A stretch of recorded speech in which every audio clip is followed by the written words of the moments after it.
세탁공장 들어선 뒤부터는 그 어죽도 못 끓여 먹고 아무것도 못 해요. 물놀이도 못 하고.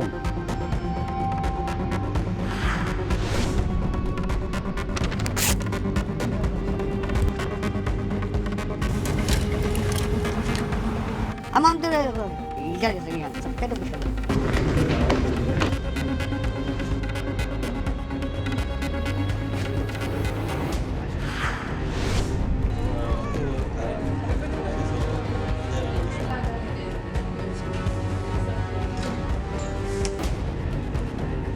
명칭뿐만 아니라 운영 개입을 호용의 줌을 통해서 공공성을 상당히 좀 훼손한 과정도 모두에게 불투명했습니다. 어느 날 갑자기 여러분의 집 앞에 대규모 공장이 들어선다면 어떤 마음이 드시겠습니까? 온천의 고장이라고 불리는 충남 예산군 덕산면 대치리 주민들은 마을에 들어선 공장으로 인해서 매일 불안한 마음을 끌어안고 살고 있다고 합니다. 그 이유는 무엇인지 이럴 수 이슈에 문을 두드린 주민들의 이야기를 들어봅니다. 안녕하세요. 저는 대치리에 살고 있는 윤아입니다. 제가 살고 있는 마을은 온천과 가깝고 이렇게 산으로 둘러싸여져 있는 청정 마을입니다. 그런데 이 청정 마을에 거대한 세탁 공장이 들어섰습니다. 그래서 저희 주민들은 걱정이 너무 많습니다. 저희는 어떻게 하면 될까요?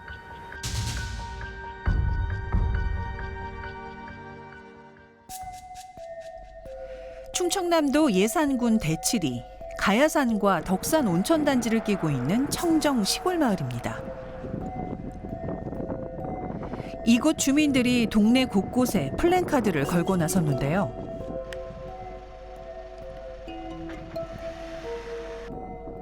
지난해 마을에 들어선 대형 세탁 공장 때문입니다. 아는 사람이 없어요. 하다못해 마을 이장님들도 모른대요. 사실 웬만한 이런 일이 진행되면 가장 먼저 이장님이 아시거든요. 이장님도 모른다, 면장님도 모른다. 그 집에서 이렇게 쳐다보면 그 세탁 공장 안이 다 보여요. 빨래더미가 산더미처럼 하루에 그 빨래차 4대가 들락거려가면서 실어 다니는 건 제가 생각할 때는 충청도 빨래 다 갖다 하는 것 같아요. 얼마나 많이 들어오는지. 주민들에게 더 자세한 이야기를 들어봤습니다. 처음에 병원 세탁물이 있어서 그래서 병원 세탁물을 내가 알아봤더니 병원 세탁물은 조건이 달라요. 어느 날 갑자기 마을에 생긴 공장의 정체는 세탁 공장이었는데요. 이마저도 주민들은 예산군에 정보 공개를 청구해 알게 된 겁니다. 해당 공장은 숙박업소에서 발생한 세탁물을 처리하는 곳입니다. 하루 세탁량 최대 2톤, 지하수 사용량은 20여 톤에 달하는 것으로 알려졌습니다. 법적으로는 아무런 문제가 없다라고 얘기하지만 최소한 이렇게 큰 건물이나 공장이 들어서면 주민은 알아야 되지 않을까라는 게 가장 큰 부분인데 예산군에서는 굳이 주민에게 알릴 의무가 없다라고 얘기를 해요. 지난해 1월 세탁 공장 인근의 주민은 깜짝 놀랄 일을 목격했습니다. 빨간물 사진이라고. 뭐 연기가 펄펄펄펄 나고 구덩이에다가 빨간 물이 막 콜콜콜 쏟아지는 거야. 연기가 막 나. 그래가지고 제가 안 되겠다 싶어서 그걸 촬영을 했어요. 그래 그 줄을 따라 쭉 가보니까 뒤에 창문 뒤로 호수를 빼서 땅에다 그냥 무당 방류를 하는 거예요. 빨간 그 액체를. 놀란 주민은 예산군에 영상을 보내고 민원을 제기했는데요. 담당자가 그게 그 보일러 세척한 물인데 녹물이랍니다. 이렇게 얘기를 하고 자기가 그걸 떠가 아주 펄펄 끓는 물이라서 그 채취할 때 손이 될 정도로 그렇게 뜨거운 물이 나왔었는데 그걸 뭐 채취해서 검사를 간다고 갔어요. 그 사건을 우리가 고발을 하려고 그랬어요. 형사 고발을 저쪽에다 넣으려고. 그때 군에서 먼저 자기네가 고발했다. 하지만 경찰은 이 사건을 증거 불충분으로 무혐의 처분했습니다.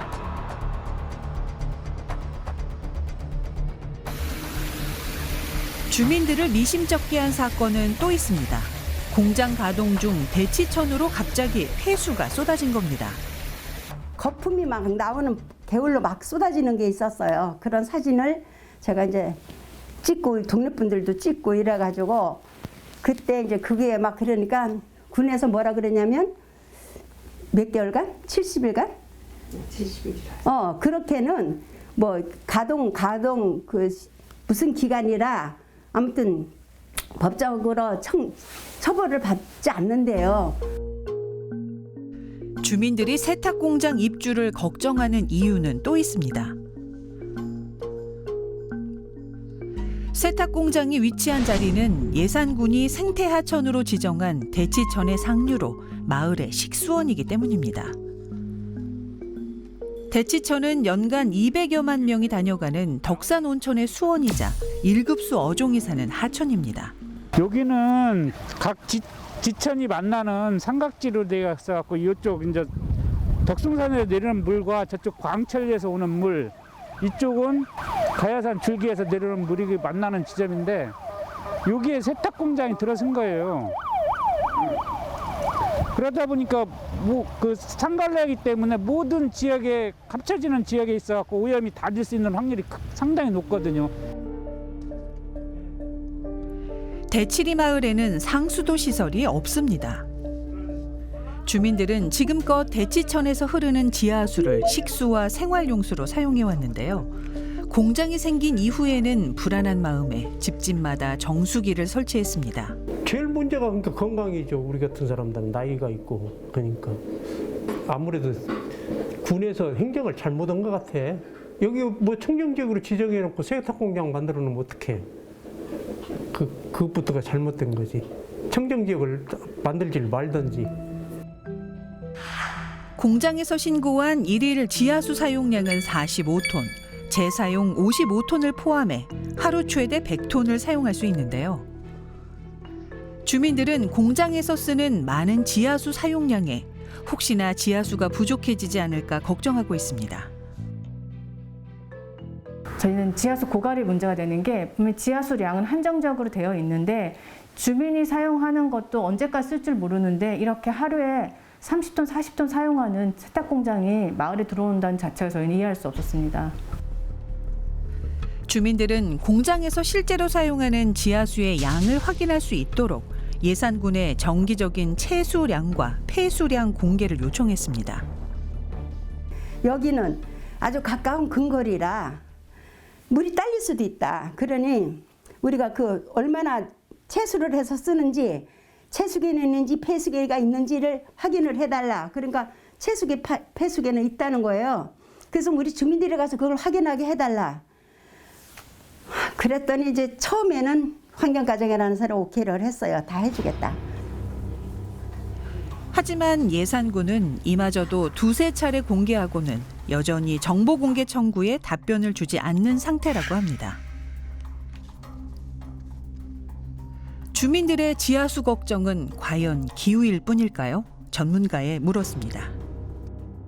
세탁물을 지하수로 쓴다라고 하면은 그 세탁량이 얼마냐에 따라서 그 지하수를 너무 많이 뽑았으면 충전되는 속도보다 빠르기 때문에 그 양이 줄어들 수밖에 없어요. 근데 궁극적으로는 지하수를 사용할 수 없게 되는 그런 일이 생길 수도 있거든요. 공장 측도 이곳에 상수도가 없다는 것을 몰랐다고 합니다. 이 바닥에 지하수가 상수도가 안 들어왔다고 생각도 못했고, 그럼 내가 애초에 그러면은 지고 있을 때 그러면 대안을 제시를 했었어야지. 답답한 마음에 주민들은 예산군청 앞에서 항의 시위에 나서기도 했습니다.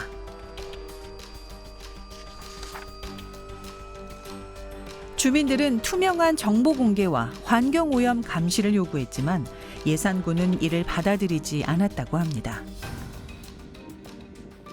저희가 매일매일 그 앞에서 저희가 관찰할 수가 없기 때문에 CCTV를 요구를 했는데 예산군에서는 이거는 개인 사적인 부부 공간이 있다고 해서 우리는 세탁 공장을 촬영하는 게 아니라 대치천의 생태라든지 변화를 위해서 그거를 촬영하게끔 하나 해달라고 부탁했는데 그것마저도 안 된다고. 더 이상 호소할 곳 없는 주민들은 결국 예산군을 상대로 소송을 제기했습니다. 예산군의 건축 허가 처분을 취소해달라는 겁니다.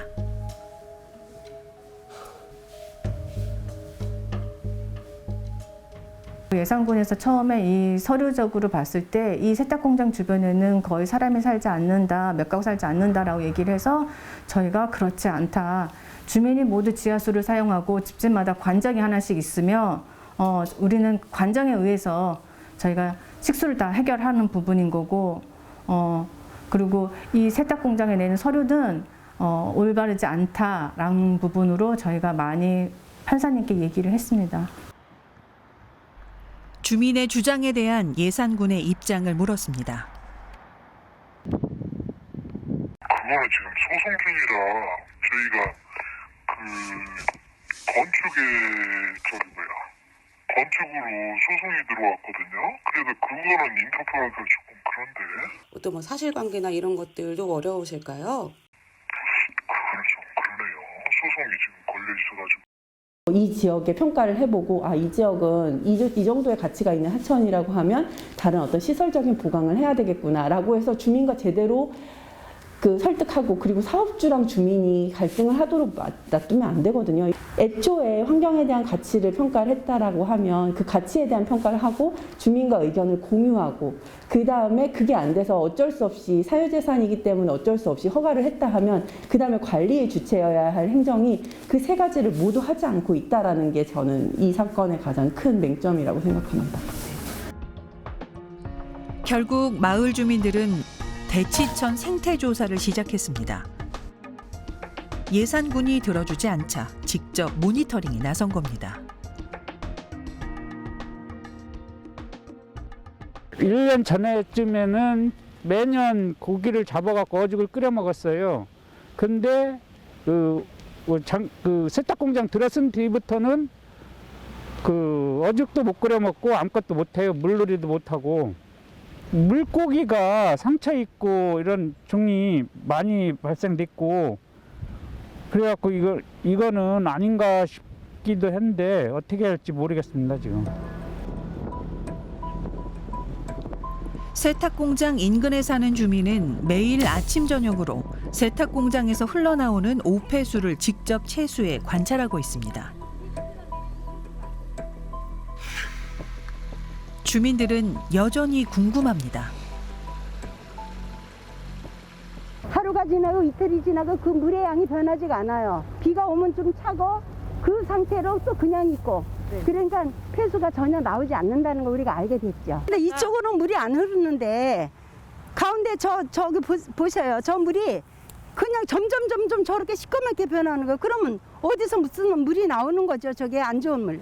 폐수가 빨간 세탁 다라이에는 안 차 넘치는데 게을물 저렇게 검게 변하니까 우리는 그 이유가 뭔지 알고 싶습니다. 또 다른 주민들은 겨울 농한기를 반납하고 환경 영향과 수질 오염에 대해 공부하고 있습니다. 근처에서 좀 알아서 좀 해줬으면 좋겠는데 아니면 초창기 때 주민들이 일어났을 때 다시 검토 좀 해줬었으면 이렇게 일이 주민들이 여기 매달려서 자기 생업도 포기하면서 이렇게 안 해도 되는데 답답하죠. 가슴에 맷돌 하나 넣고 사는 것 같아요.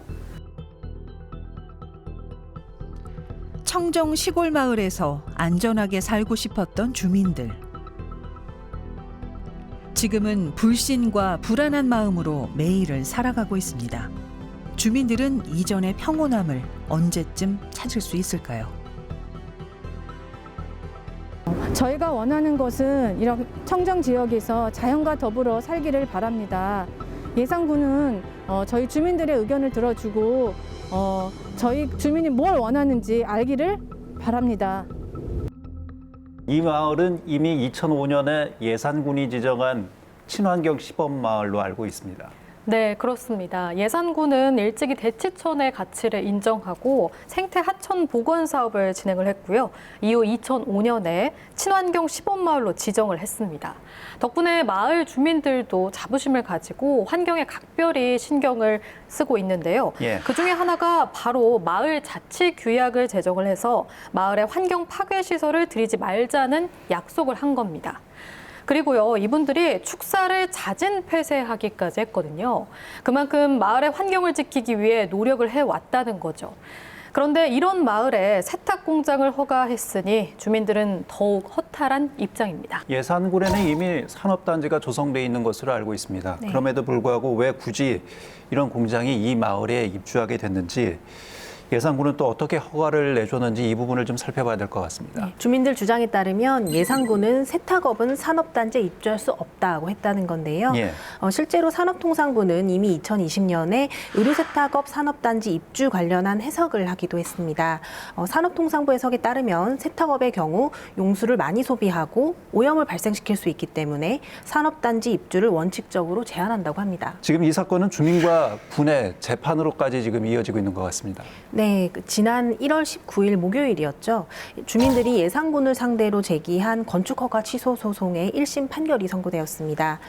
법원은 1심에서 예산군의 손을 들어줬는데요. 통상 일주일 내외로 판결문이 나오기 때문에 구체적인 판결 이유는 판결문을 통해 확인이 가능할 것 같습니다. 주민들은 이번 결과에 대해 즉각 항소를 제기한다고 밝혔습니다. 네, 쉽게 입장을 내놓지 않던 예산군은 재판 이후인 20일 저녁 제작진에게 서면 답변으로 입장을 보내왔습니다.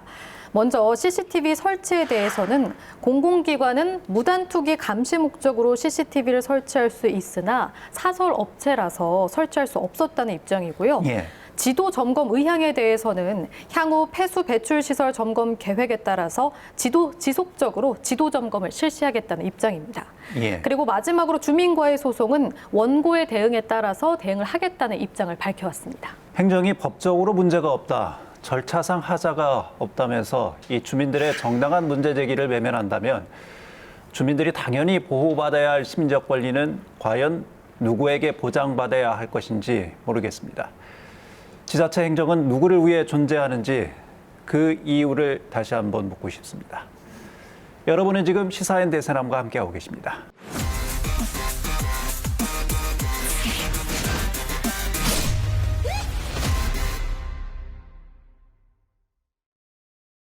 납세 의무는 대한민국 국민이라면 누구나 지켜야 할 국민의 4대 의무 중 하나이죠. 하지만 일부 부유층은 각종 불법과 편법으로 대다수 국민이 성실히 지키고 있는 이 납세 의무를 고의로 회피하고 있습니다. 지난해 말 대전에도 고액 상습 체납자의 명단이 신규로 공개됐습니다. 대전 지역 고액 상습 체납자는 총 233명, 체납액은 무려 71억 3,400여만 원에 이릅니다. 이들이 납세 의무를 실현할 방법은 없을지 상습적인 고액 체납자들을 찾아내는 대전 대덕구의 체납 징수 현장을 시민늑보 불청객이 동행했습니다. 저는 지금 대전 대덕구청에 나와 있습니다. 오늘 대덕구에서는 그 지방세 고액 체납자들의 세금 징수를 위해 현장에 나가본다고 하는데요. 대덕구 공무원들과 함께 동행해 보도록 하겠습니다.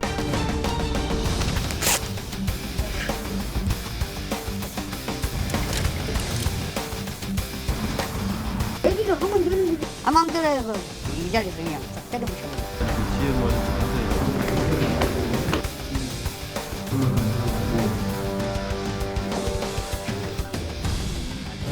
오늘 그 지방세 고액 체납자분들 네네. 뭐 징수 나가신다고 들었거든요. 아, 예, 예. 어떤 차로 가는 건가요? 이 차량으로 나갈 예정이거든요. 안에 보시면 조그만 카메라 2개가 있거든요. 그래서 네. 양방향으로 해서 번호판을 인식하는 그런 기능을 갖고 있습니다. 보시면은 그 카메라 그 내용 자체가 영치가 되면 모니터에 표시가 돼 있습니다. 예, 그래서 그것을 보고 이제 체납 여부를 다시 한번 확인하고 그다음에 영치를 하고 있습니다.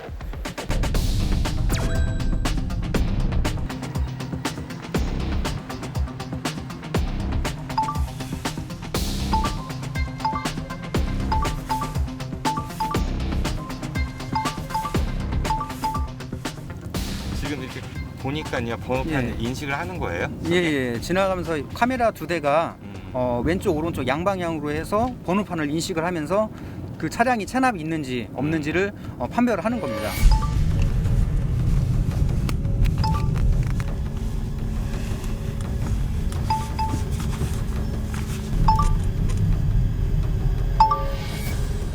체납 차량입니다. 390만 원. 390만 원이요? 네. 체납 건수가 61건이나 되는 거예요? 예, 기타 차량 체납건까지. 예. 이 정도면 상당히 많이 체납한 거. 예, 이 정도면 고액 체납자라고 볼 수가 있죠. 예. QR 이거 영치증이거든요. 아, QR 영치증이요? 예. 그게 뭔가요? 이건 이제 현재 기존에는 그 체납 건수라든가 금액 등이 영치증에 표시돼서 나오는데 이거 같은 경우에는 그 내용 자체가 QR 코드 안으로 들어가 있습니다. 아, 그러면은 일단은 개인정보 보호도 예, 개인정보 보호도 되고 이제 납세자분들이 이 QR 코드를 찍으면서 접속을 하게 되면 납부까지도 예, 연계시켜주는 이 시스템입니다. 기존의 그 독촉장이라든가 그런 워낙 많이 보냈는데도 불구하고 지금 납부금액 체납 금액을 납부하지 않고 있기 때문에 강제로 징수를 하는 겁니다. 저희는.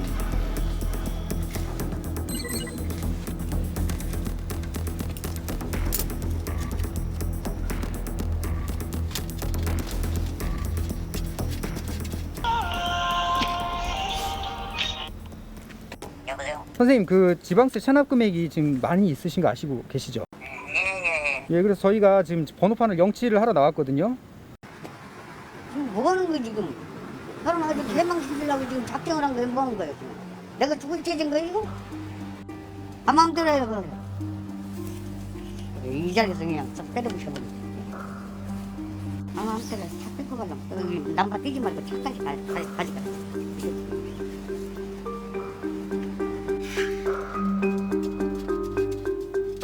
저희가 이제 그 아무래도 그 체납되신 분들을 관리하다 보니까 싫은 소리를 많이 듣습니다, 사실. 그 환영받지는 못하시죠? 예, 그래서 환영받지는 못하고 정말 어떤 분들은 정말 심할 정도로 좀 이렇게 안 좋은 소리를 하시는 분들도 계시고 사무실 기기를 던지면서 구청 안에 와서요? 예, 구청에 와서 뭐 주변에 있는 걸 집어 던집니다. 던지고 막 욕도 하고 멱살도 잡고 예, 그런 체납자가 있었어요.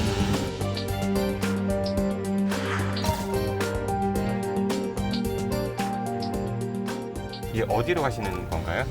지금 일단 그 개인 고액 체납자 그 집으로 방문할 예정입니다. 대덕구는 한 해 그 지방세 규모가 어느 정도나 되나요? 저희가 약 190억 정도가 좀 넘거든요. 그 중에서 작년 같은 경우에는 체납액이 한 56억 정도? 예. 상당히 많네요. 예. 어느 정도 액수 체납액부터 고액으로 분류가 되나요?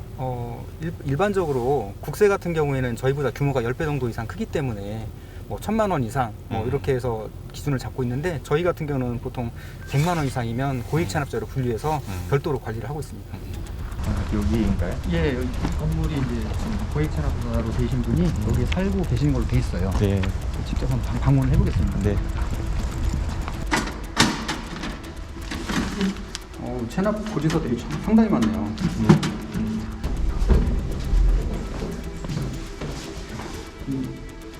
관리비며 인하금이 너무 많아요. 그런 것도 안 찾아가고. 지금 이게 이분이 지금 여기에 아무도 없는 거네요.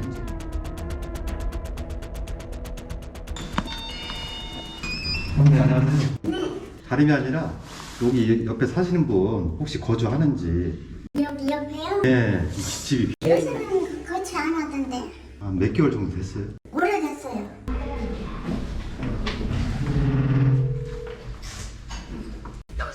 연락을 최근에 시도해도 안 받으시고 주소지 방문해도 안 계시는 것 같은데 지금 선생님 혹시 어디 가면 만날 수 있을까요?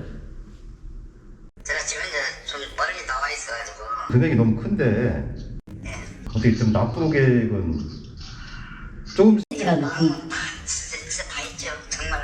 전화 통화든 아니면 방문을 한번 부탁드릴게요. 다음에는 어디로 가나요? 올해는 법인사업청인데요. 네. 건설회사거든요. 사업상 이제 폐업은 안 돼 있는데 얼마 전까지 간판이 있었는데 지금 아무것도 없어졌네요.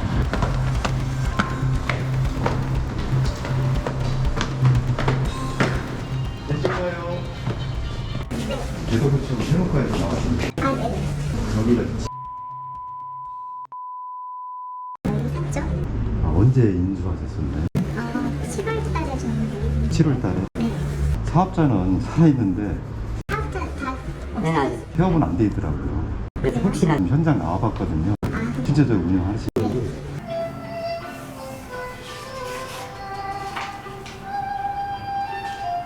전화 연결 안 되네.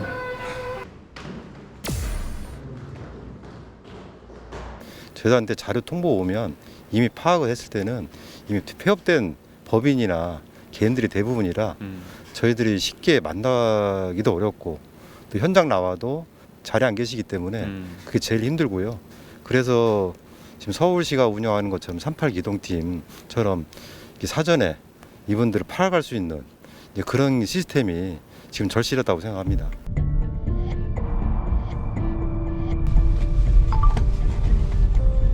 지방세 체납하시는 분들은 어떻게 관리를 보통 하시나요? 예, 물론 이제 부과하는 거랑 신고하는 게 다르긴 하지만 일반적으로 저희가 대상자를 선별을 해서 전산으로 선별을 해서 고지서를 출력해서 발송을 해드리면 그 중에서 이제 미납하시는 분들 있잖아요. 그분들은 2개월 후에 독촉장이라고 해서 한 번 더 발부를 해드리거든요. 그 다음에 이제 납부를 안 하시게 되면 저희가 전산에서 선별해서 또 압류라든가 이런 체납처분 절차로 들어가게 됩니다. 납부를 할 때 꼭 구청을 방문하거나 가상계좌를 전화를 통해서 받는 것도 있지만 저희가 새로 개발한 게 있습니다.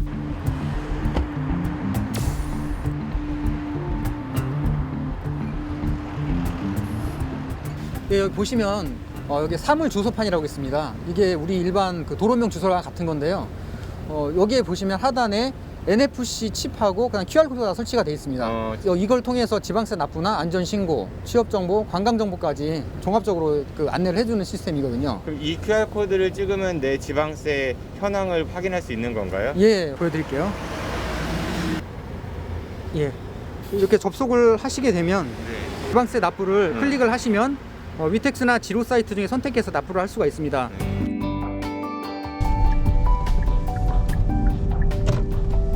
지금은 어디로 또 이동하는 건가요? 지금 이제 그 체납 법인 사업장으로 지금 가고 있는데요. 네. 이 법인도 그 작년부터 체납이 계속 돼 있어서 일부 징수를 하긴 했지만 그래도 아직도 고액이 남아 있어서 어느 정도 한 2천 대표자까지 하면 합쳐서 한 7천 정도 예, 그 체납이 있어서 한번 현장을 다시 한번 가보려고 합니다.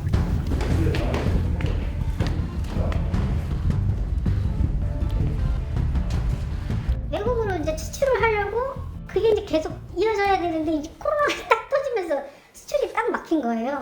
저희가 이제 코로나도 때문에도 그렇지만 이제 세금이 많이 연체가 돼서 기계를 이제 저희가 상도 기계를 또 개발을 했으니까 이제 정말 어제 출고했거든요.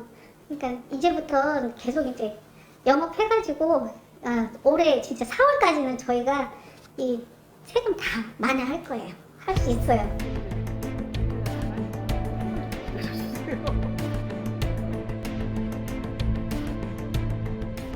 체납을 하시게 되면 저희가 아무래도 고지서를 한 번이라도 더 보내야 되고 아니면 고액 체납자들이 또 늘어나면 저희가 현장을 더 방문할 횟수가 늘어나게 되면 행정력적인 부분에서도 낭비가 많고 조금이라도 분납이라도 해서 조금씩 갚아 나가시면 하는 마음이 있습니다.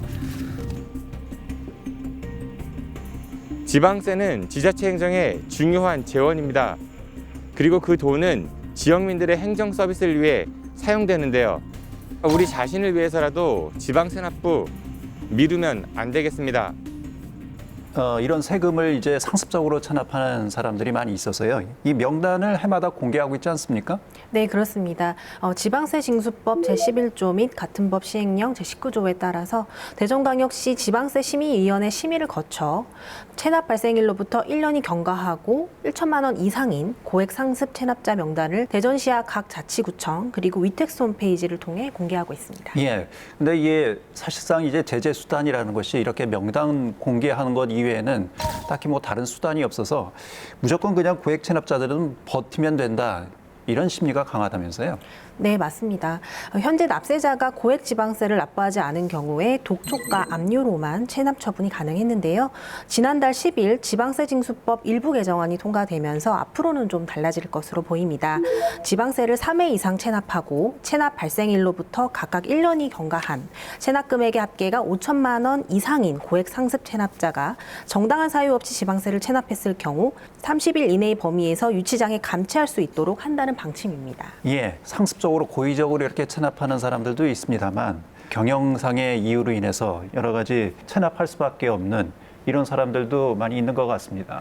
네, 물론입니다. 그래서 경영난으로 인한 폐업이나 실직, 또 질병 등으로 어려움을 겪는 체납자를 구제하는 절차도 신설이 됐다고 합니다. 지방자치단체가 체납자 실태 조사를 통해서 체납자가 질병, 장애, 빈곤 등으로 납세 능력이 없는 것으로 파악이 되면요. 해당 정보를 국가기관 및 지방자치단체에 알리고요. 그렇게 되면 이 체납자는 사회복지제도 혜택을 받을 수 있다고 합니다. 예. 네, 사실 체납 징수 업무를 하는 분들도 어려움이 많습니다. 그 세금 징수를 위한 전담 인력이 없다는 것에 많은 아쉬움을 토로하고 있는 상황인데요. 서울시의 경우 2001년부터 전국 최초로 체납 세금 징수 전담 조직을 구성해 활동하고 있습니다. 반면 대전시 자치구의 경우 조직 개편에 따라 업무 배정이 계속 바뀌는 경우들이 있어서 사실상 전문적으로 체납 관리를 하기 어려운 상황이라고 합니다.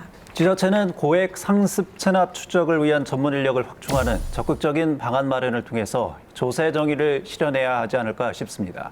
또한 우리 모두는 국민의 권리를 누리기 위해서는 국민의 의무인 납세라는 비용을 부담해야 한다는 사실도 잊지 말아야 될 것 같습니다. 대전, 세종, 충남 지역민들의 따뜻한 관심과 제보로 만들어지는 시사인 대세남, 전화와 이메일을 통해서 여러분의 제보를 기다리고 있습니다.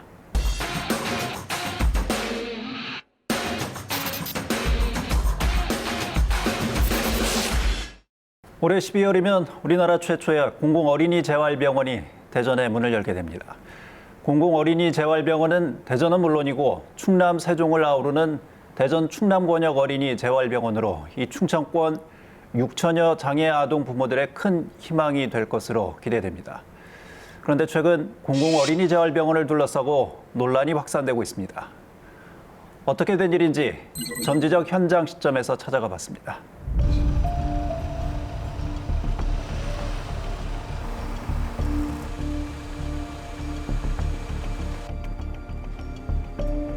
믿어왔던 대전시가 시민들을 배신한 거거든요. 굳이 이렇게까지 상처를 주면서 건립을 해야 되는 건가요?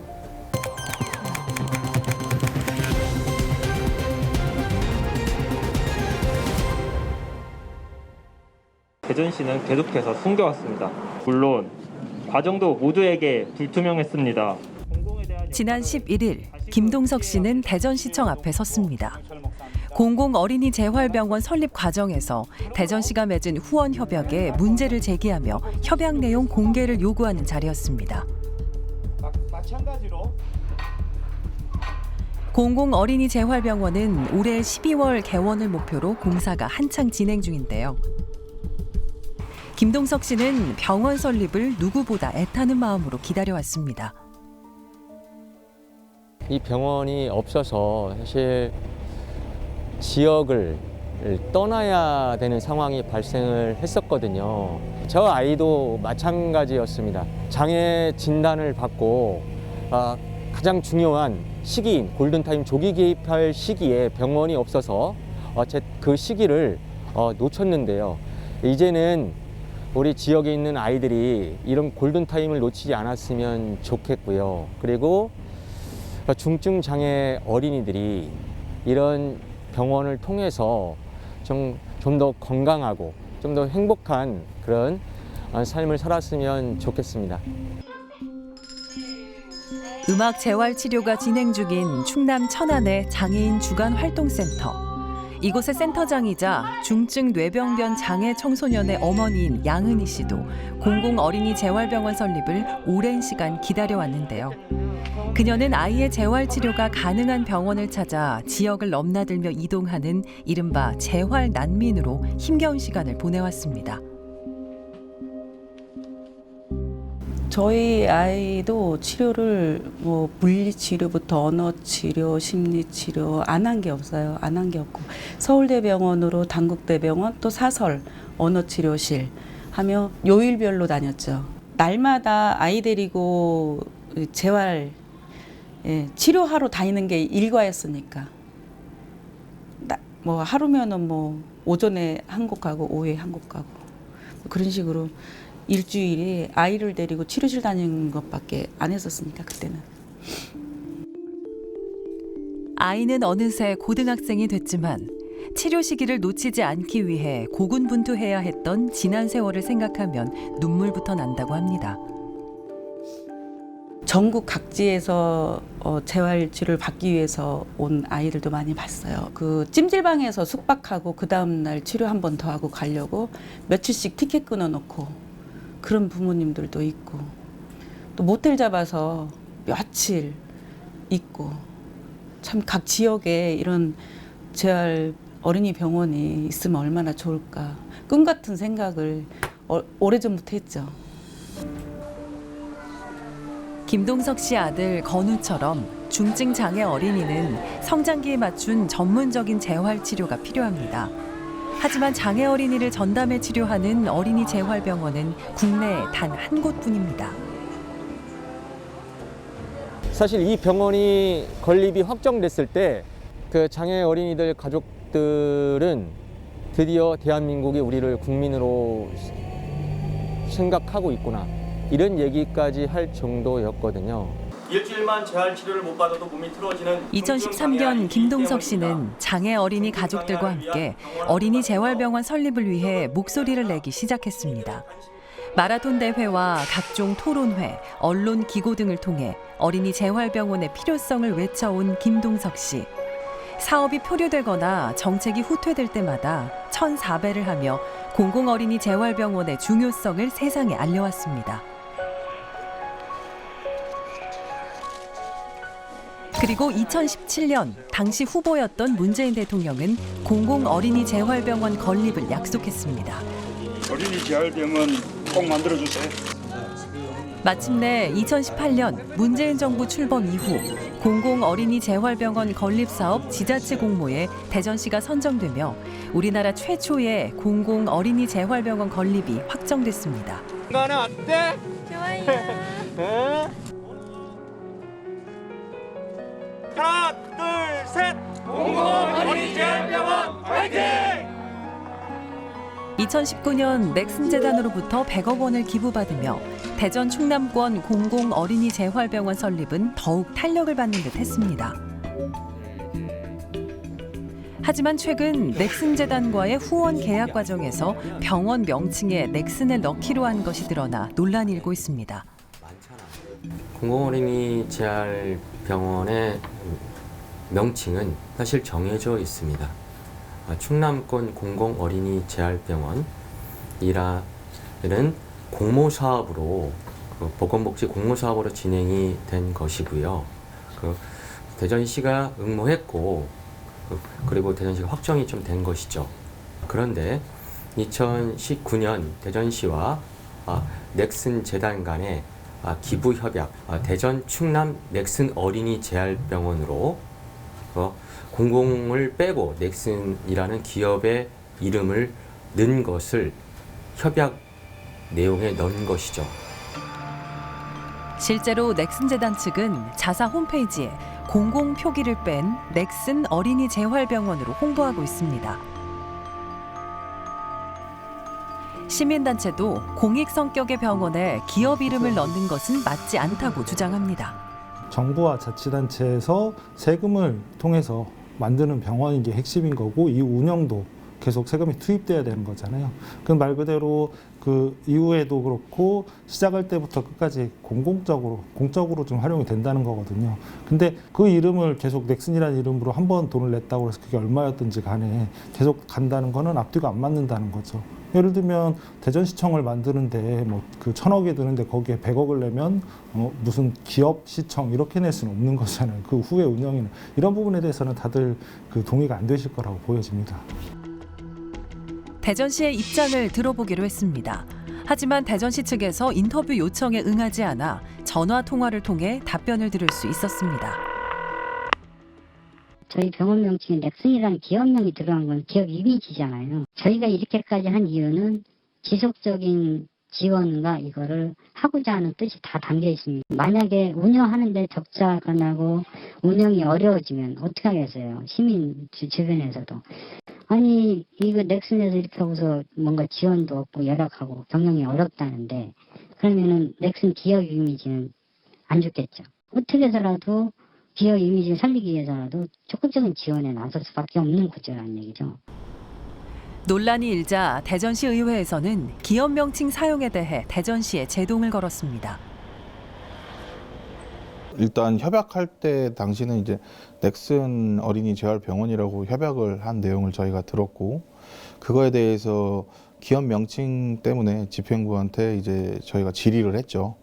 그래서 복지부한테 이제 저희가 승인을 받아야지만이 사용을 할 수 있을 것 같아가지고 복지부한테 이제 질의를 한 결과 공공성이 있는 거기 때문에 기업 명칭은 사용 불가라는 이제 회신을 받았습니다. 뭐 그래서 저희도 그 회신을 받았기 때문에 뭐 넥슨 측에다도 다시 집행부한테 말씀을 드려서 그 이 내용을 통보를 했고요. 하지만 명칭만 문제가 된 게 아니었습니다. 김동석 씨는 대전시와 넥슨 간 후원 협약에 또 다른 문제가 있다고 주장합니다. 장애인 정책과한테 이 업무를 넘긴 거예요. 또 더 있을지는 몰랐어요. 뭐냐면 병원장을 선임하는데 넥슨과 협의한다. 넥슨 재단의 운영위원회를 참여하도록 한다. 이런 것들이 들어가 있다고 하는 얘기를 들으면서 이게 명칭뿐만 아니라 운영 개입을 허용해 줌을 통해서 지금 공공성을 뭐 상당히 좀 훼손한. 지난 10일 이동한 보건복지국장은 뒤늦게 넥슨과 재협상을 추진하겠다고 진화에 나섰습니다. 그런데 브리핑 자리에서 당시 협약 내용 일부가 공개됐는데요. 병원장 임명 시 넥슨 재단과 협의하고 운영위원회에 넥슨 측을 포함시킨다는 조항이 추가로 드러나면서 논란이 더욱 확산됐습니다. 이번에 이렇게 논란이 된 거에 대해서 아까 시에서도 뭐 그게 이제 밀실이고 감추고 그런 개념이 아니고 시기적으로 이렇게 단계별로 오픈되면서 또 알려지는 거 또 수정해야 될 것들이 나타났기 때문에 보완해서 가는 거잖아요.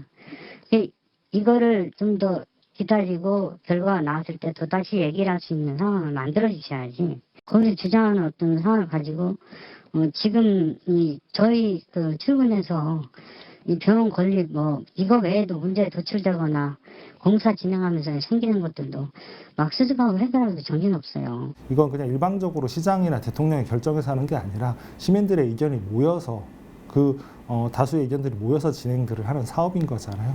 그럼 그 과정에 대해서도 다양한 시민들, 특히 장애인 부모 당사자들이라든지 이용자들의 의견이 정말 중요한 시설인 거잖아요. 단순히 재활만 하는 게 아니라 교육이나 이런 다양한 그 내용들이 포함되어야 되는 시설이기 때문에 그 과정에 이런 시민들의, 특히 이용자들의 의견들이 다행히 같이 들어가야 되는 것에도 불구하고 그 과정에 공식적으로 참여할 수 있는, 그리고 의견을 같이 모아갈 수 있는 이런 과정이 좀 너무 부족했다는 거죠.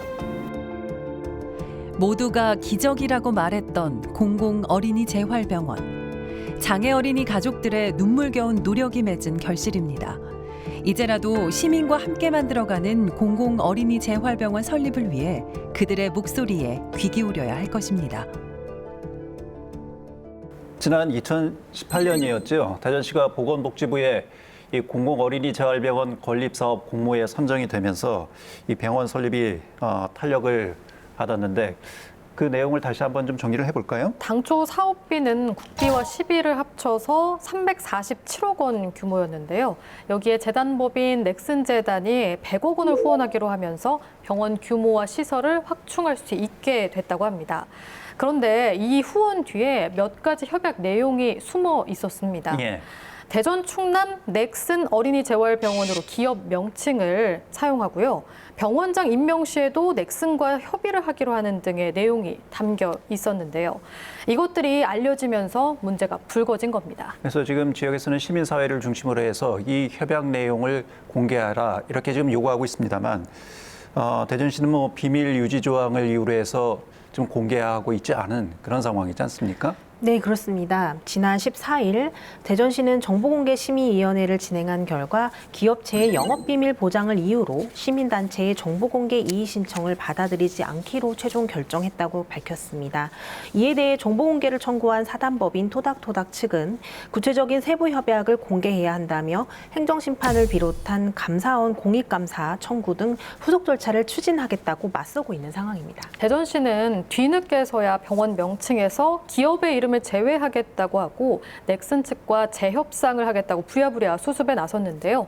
시민사회에서 문제를 삼는 건 결정하기까지의 절차와 과정이 과연 정당하고 타당했느냐 하는 점입니다. 철저히 시민의 눈과 귀를 가린 채 밀실 협의로 이뤄졌다는 점에서 비난을 피하기는 어려워 보입니다. 이런 가운데 지난 17일 허태정 대전시장이 넥슨 측을 만나서 이야기를 나눈 것으로 전해지고 있습니다. 맞습니다. 업무 협약 수정 보완을 협의하기 위한 양측 수장들의 면담이 이루어진 건데요. 구체적인 합의 내용은 없었고요. 세부 조항에 대해서는 실무선에서 이야기를 이어가기로 했다고 합니다. 글쎄요, 이 사안이 어떻게 결론이 날지는 좀 더 지켜봐야겠습니다만 지금 현재 가장 불안한 마음을 갖고 계신 분들은 바로 이 장애 아동 가족들이지 않을까 싶습니다. 예, 물론입니다. 계약이 파기돼 자칫 공공 어린이 재활병원 건립에 제동이 생기는 건 아닌지 걱정하는 목소리가 높습니다. 당시 협약 내용에는 협의가 지켜지지 않으면 기부금을 반환한다는 조약이 들어있기 때문인데요. 하지만 대전시에 따르면 넥슨 측과 체결한 협약이 구속력이 강하지 않은 양해각서라서 상호간 언제든 재논의를 요청할 수 있고 서로 이해관계가 맞을 때까지 수정할 수 있다며 원만한 합의를 추진하겠다는 입장입니다. 이번 대전 어린이 재활병원을 둘러싼 기업 후원 논란은 돈으로 살 수 없는 것들의 가치를 다시금 생각하게 하는 것 같습니다. 지난 13일부터 32년 만에 개정된 지방자치법이 본격 시행됐습니다. 과거 지역민의 삶과 관련된 문제를 자치단체가 주도하고 주민은 따르는 관중심의 행정에서 이제는 주민이 직접 참여하고 해결하는 주민중심의 행정으로 전환되게 됐습니다.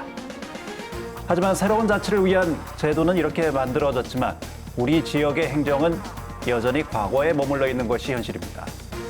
주민들의 공감대 없이 공장 입주를 추진하고 있는 예산군이나 공공어린이 재활병원 설립과 관련해서 밀실 행정으로 공공성 훼손의 비판을 받고 있는 대전시.